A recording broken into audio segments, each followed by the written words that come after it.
Welcome to a demonstration of the SIP selector. This tool was designed for iPad's key holders and coordinators to help them find SIP codes that best describe their instructional programs. The SIP selector asks a series of questions that narrows down the list of possible codes. After answering all the questions, the user receives a list of suggested codes that meet the specified criteria. To access this tool, click on the SIP selector box on the home page or on SIP selector in the top navigation bar on any page. You are looking at the SIP selector homepage. This page lists 16 broad categories of instructional programs and asks the question, which of the following categories best describes your instructional program? You're instructed to select only one. Note that not all SIP series are included in the SIP selector. This tool covers only those series that are available for the iPad's completion survey and excludes those series where completions are not reported.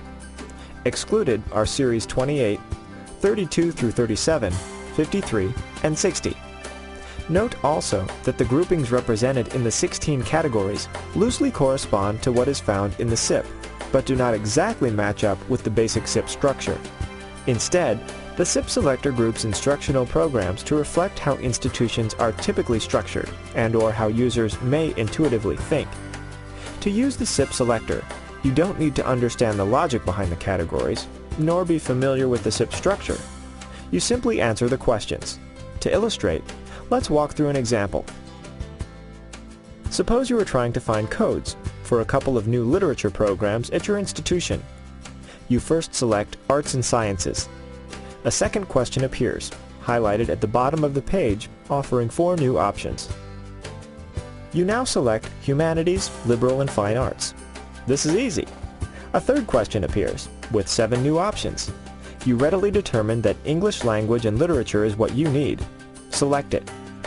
Now your fourth and final question appears, and you select Literature. Click on View Suggestions. You are now seeing a list of codes suggested by your answers to the questions. You should read through the titles and definitions to find the programs you are looking for. If you wish, click on Print to print the list of suggested codes.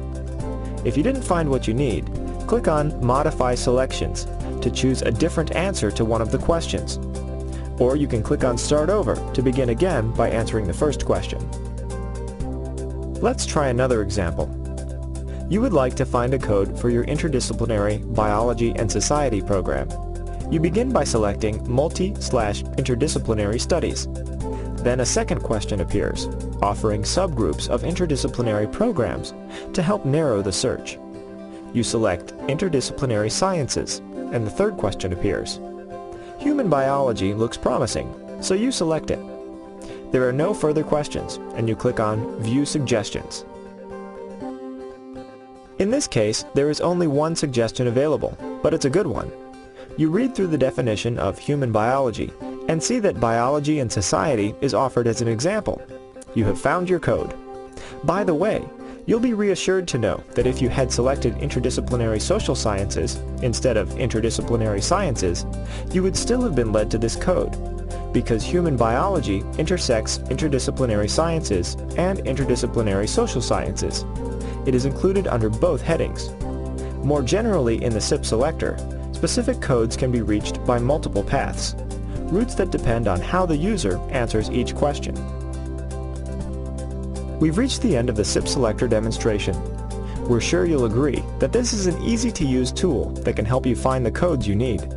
You simply answer a series of questions and review the list of suggested codes that result from your choices. And for new iPad's key holders and coordinators, you can rest assured, no prior knowledge of the SIP is needed.